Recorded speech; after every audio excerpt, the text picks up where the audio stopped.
Всех приветствую! Давайте сегодня посмотрим Таро-прогноз для львов на июнь 2024 года. И небольшое объявление, просьба для постоянных моих зрителей и новых зрителей. Если вы смотрите меня на других платформах, кроме Дзен, приглашаю вас к просмотру видео именно на Дзен платформе, потому что появилась возможность монетизации канала, монетизации контента. И все знают, я думаю, что за просмотр видео авторы получают вознаграждение той платформы, на которой они это видео выкладывают. Поэтому это было бы мне очень приятно в качестве вашей благодарности за мою работу. То есть от вас ничего не требуется, кроме просмотра видео на Дзен. Так, смотрим, что ожидает львов в июне 2024 года. Основной фон месяца. Работа, карьера, финансы, имущество, личная жизнь, важные события или люди, которые на вас могут повлиять в загаданный период, и подсказка от оракула.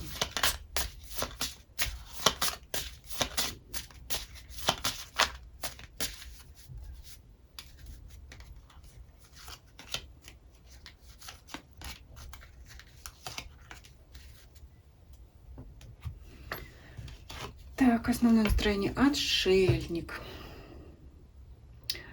Ну, посмотрим в сочетании с другими картами.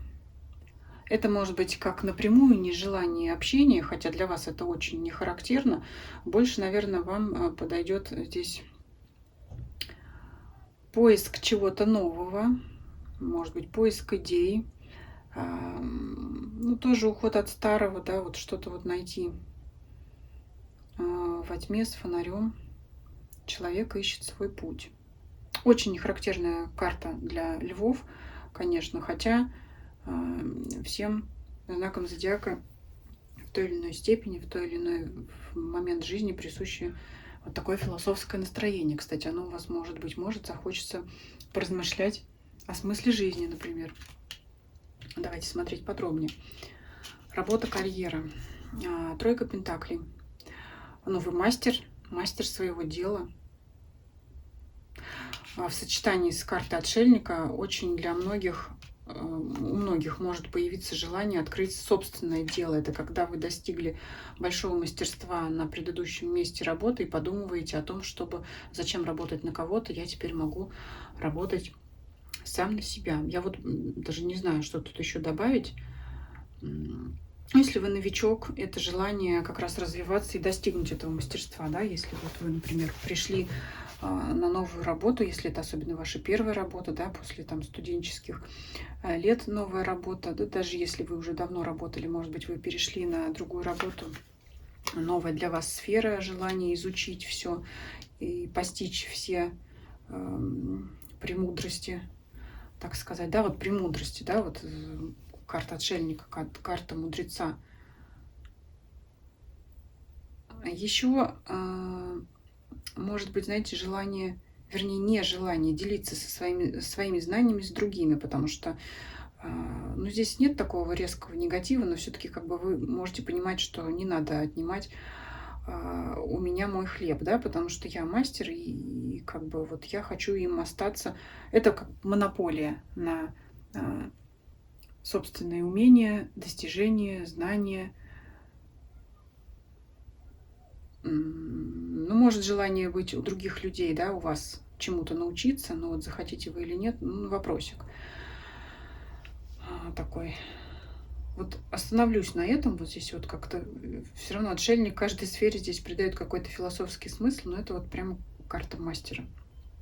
Отшельник, мудрец, человек знающий, наставник. Вот здесь это все про вас.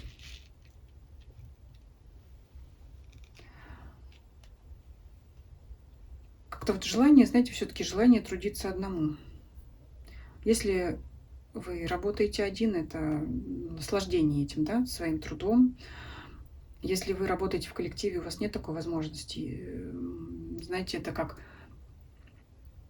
когда вы сидите в open офисе, что сейчас очень модно, продвигается везде, да, в крупных компаниях. Вот желание как-то вот найти свой какой-то уголок, свой кабинет, вот нежелание быть как-то вместе. Хотя львам это не присуще, но вот есть какое-то такое желание все-таки уединиться. Ну это вот, да, вот, знаете, я руководитель, я хочу там отдельный кабинет или там, ну, вот такое что-то идет на ум. Я думаю, вы там для себя поймете, просто привожу примеры, там по аналогии для себя уже смотрите. Финансы, имущество. Четверка кубков. В данный период вас деньги не заботят вообще. Я думаю, это хорошо, потому что это говорит о том, что нет проблем, связанных с финансами и имуществом. Либо это нежелание в данный период заниматься финансовыми вопросами, если там, например, есть задачи о каких-то сделках с имуществом, купля-продажа, что-то там, оформление, регистрация,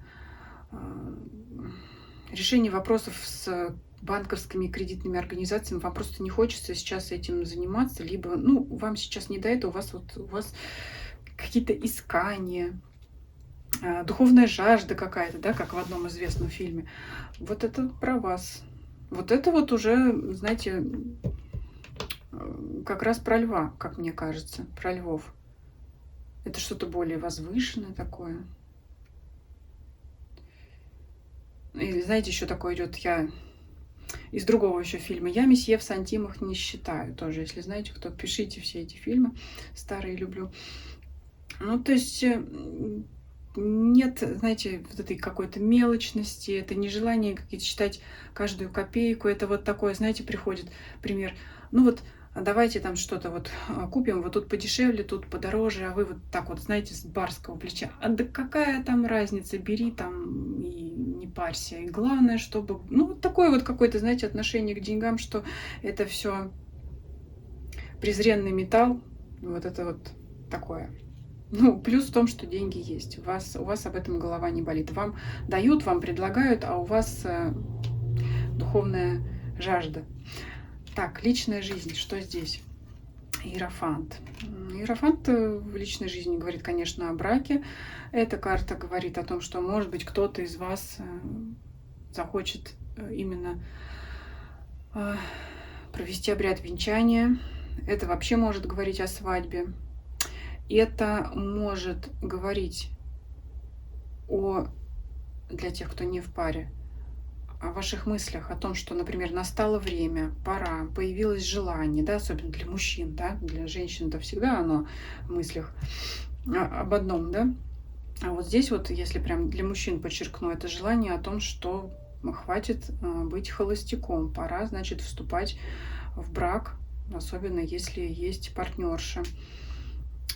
Да, то есть пора степениться, хватит там где-то болтаться, пришло время, да, по-другому можете взглянуть на свою жизнь, пересмотреть, прийти к пониманию, что если кто-то там любил свободный образ жизни, что все, хватит, нужно принимать решение, значит, или искать себе супругу, жену, или вступать в брак с вашей любимой девушкой. Но для женщин это понятно, это то же самое, что вот, ну, опять это надоело одиночество, хочу, по крайней мере, да, если уж не брак, серьезных отношений. Вот очень сильно задумайтесь все, оба пола, и мужчины, и женщины, и девушки, над тем, чтобы именно создавать серьезные отношения, укреплять брак, укреплять отношения, развивать их и так далее.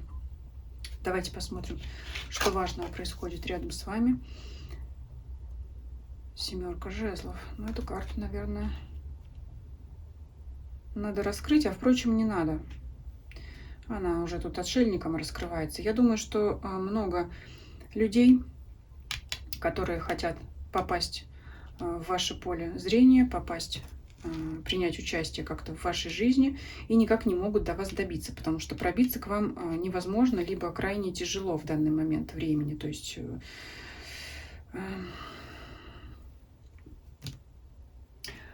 я сегодня не принимаю, хочется сказать, львам, гостям, посетителям, партнерам и так далее.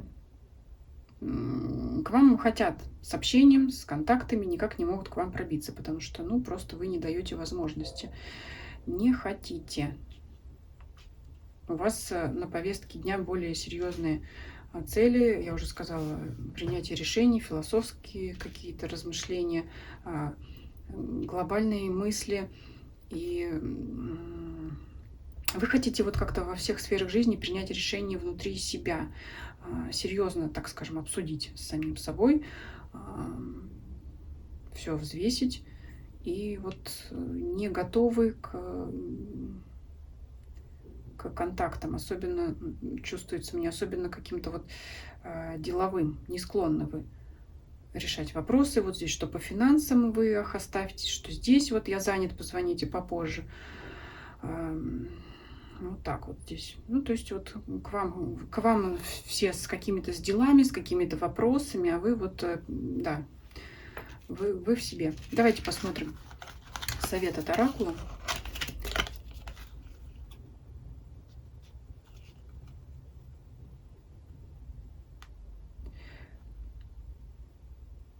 Ну, есть вот эти опять дела, земля, то, что вас заземляет, да, все-таки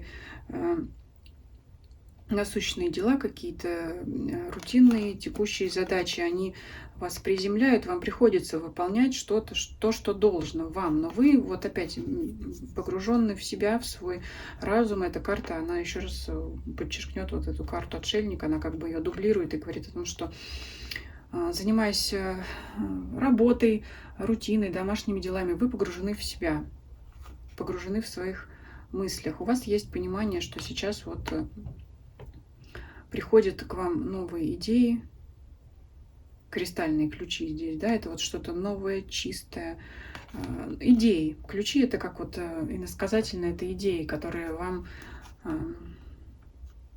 откроют дорогу к чему-то новому. В общем, у вас здесь сплошные философские размышления, поиск себя, поиск смысла жизни, пересмотр своей жизни, может быть, взаимоотношений с людьми. И даже, кстати говоря, по этой карте вот мне пришло в голову, что, возможно, вы захотите оборвать некоторые контакты и связи, посчитав их ненужными, вредными, назойливыми и так далее. Вот еще что может быть. Это не значит, что прямо от всех людей вы захотите отвернуться. Нет, это временный период, да, погружения в себя. Но, тем не менее, во время этого погружения в себя вы поймете, что есть такие люди, от которых надо уже, хотел сказать, избавиться, но это будет некрасиво, так сказать, от общения, с которыми вам захочется уже отойти. Вот такой был интересный философский расклад. Пишите ваши комментарии, будет интересно узнать. Всем спасибо за просмотр, всем до свидания.